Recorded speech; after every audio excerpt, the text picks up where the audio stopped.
Hello साथीहरू नमस्ते। म चाहिँ बिना पन्थी, यिनी चाहिँ मेरी छोरी सान्वी पौडेल। यिनी चाहिँ बल्ल 18 महिनाकी भइन्। यिनको चाहिँ बल्ल पहिलोचोटि हातमा मेहन्दी लगाइदिँदैछौँ। यिनी पनि खुब एक्साइटेड छिन्। म पनि छुट्टै एक्साइटेड छु पहिलोचोटि आफ्नो छोरीलाई मेहन्दी लगाइदिन। उनले हेर्दैछिन् के गर्दैछन् मेरो मम्मीले भनेर पुरा छक्क परे हेर्दैछिन् है। मेहन्दी लगाएर उनी पनि लास्टै खुसी हुन्छन्। लास्टमा म पनि लास्टै खुसी हुन्छु होइन। खुसी भएर स्माइल गरेर कस्तो छ अझै भनेर मेहन्दीको कोही नै राख्न नदिएर कस्तो थियो।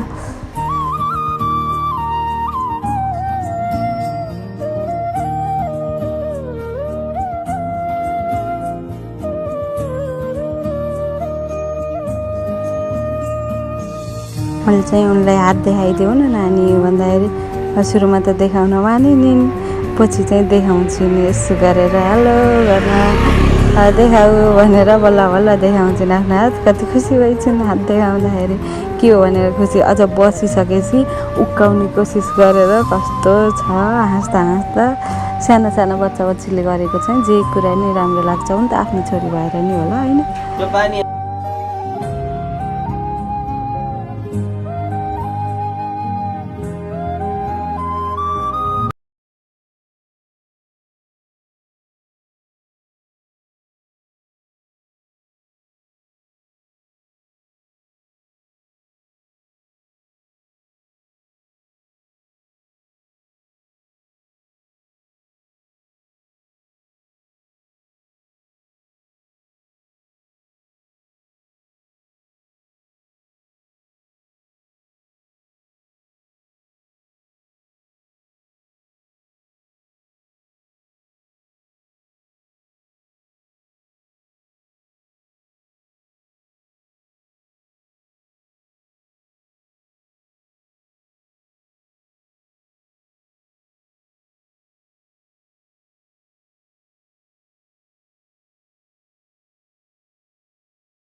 मेहन्दी लगाएको केही पलमै नानी सुतिन्।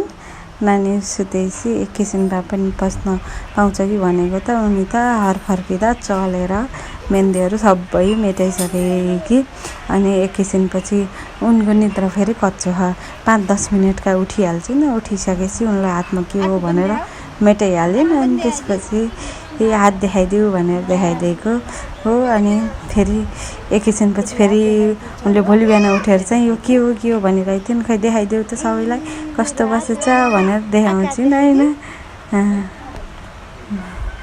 अनि अब मामासित गएर टाटा टाटा सबैलाई टाटा गरिदियो भनेपछि मामासित गएर टाटा गरिदिन्छन्। By guys.